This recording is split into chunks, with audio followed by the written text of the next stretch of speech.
Section 11.5, angular momentum. So here we're going to investigate the angular version of linear momentum. So it turns out it's closely related to our linear momentum. Angular momentum we're going to use a lowercase l for, and the book is very consistent in making this a scripted L, so I encourage you to make it a cursive L as well, so that you can distinguish it from ones and various other quantities. But that angular momentum is equal to r crossed with p, with our linear momentum. So if we plug in our linear momentum as mass times velocity, mass is a constant, so we come outside of that cross product, and we're left with mass times the cross product of r and v. Now, an interesting detail here is the particle doesn't need to be rotating around point O in order to have angular momentum. It just needs to be traveling at some distance, r, from point O in order to have angular momentum. To find the direction of angular momentum, because it's a vector, we are once again going to use our right-hand rule. So you want to keep that handy. It's really worth getting down. Take the time to figure it out. It relates r and v to the final result. So here in the picture shown, there's a particle at point A that has some linear momentum, right? It's moving in this direction relative to point O. So we can calculate the angular momentum at point O, the direction of it, by pointing our fingers along r, bending them towards that velocity, towards the linear momentum, and then our thumb will give us the direction of the angular momentum yet again, which is in the positive z direction as shown here. Now for the units of angular momentum, we can once again look at the units of each of the things that go into this equation, right? So what are our units of mass, SI units?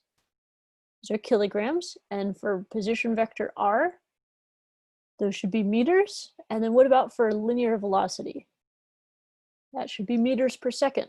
So we have kilograms times meters per second, or kilogram meter squared per second, which you could also write as joule seconds, but that's not actually necessary. So we don't have a fancy unit for angular momentum. You can just write it out in the components, kilograms meter squared per second, similarly to how our linear momentum doesn't have fancy units. And it's actually very similar to our linear momentum units of kilogram meters per second. We just have an extra meters there. So that's worth noting.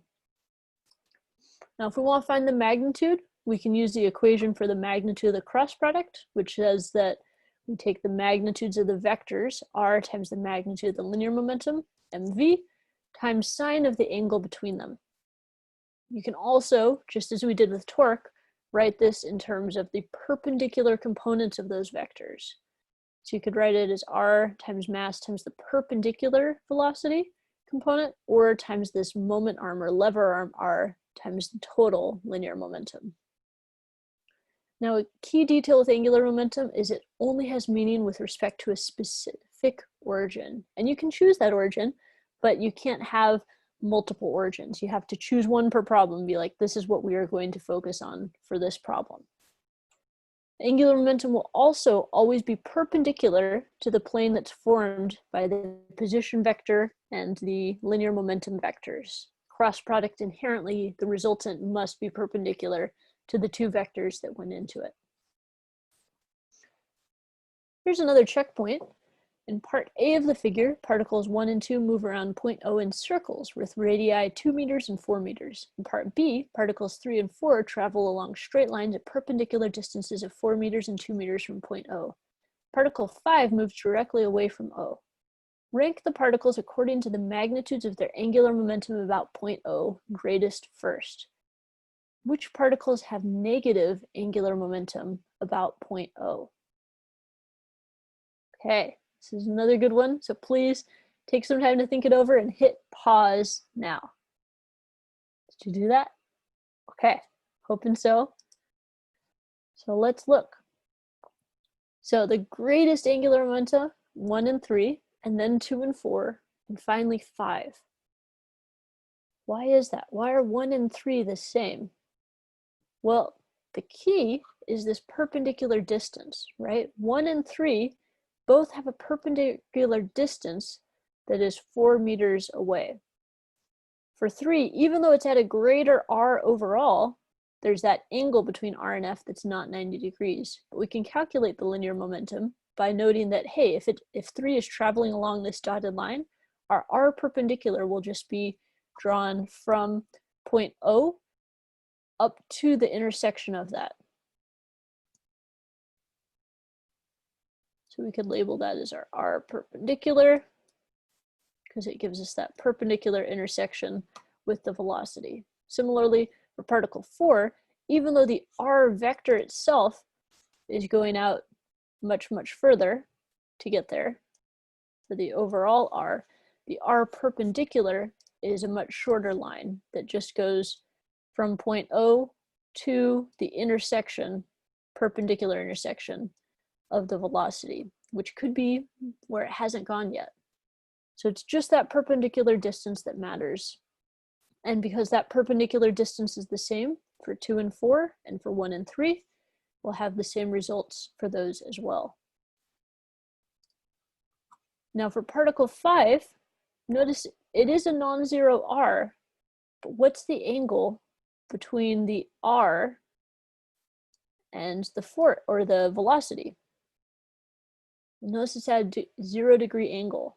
So if you plug into your magnitude, sine of 0 is 0. Because it's moving directly away from it, relative to this point, it does not produce any angular momentum.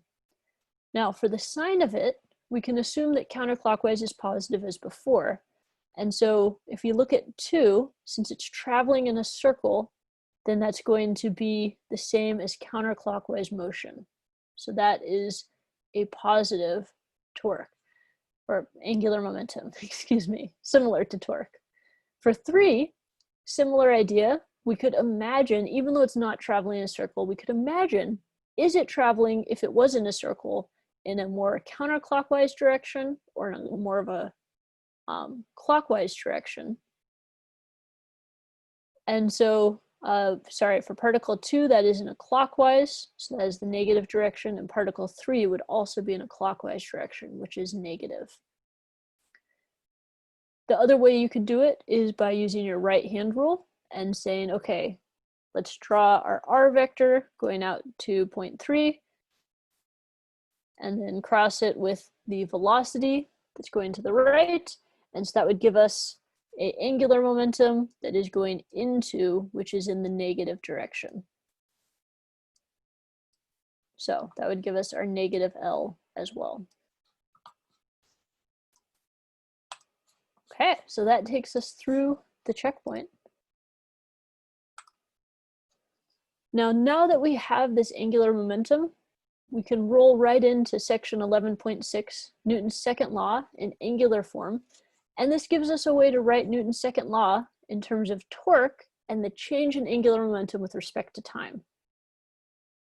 So this is really cool. This is the same thing we saw with Newton's second law, that it could be equal, the force could be equal to dp dt, change in linear momentum with respect to time. A key detail here, though, is the torque and angular momentum must be defined with respect to the same point, usually the origin.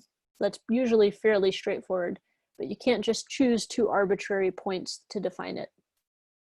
And this says the vector sum of all the torques acting on a particle is equal to the time rate of change of the angular momentum of that particle. And here we have the linear form as well, shown below. So that pulls us through sections 11.5, 11.6. We've now seen angular momentum.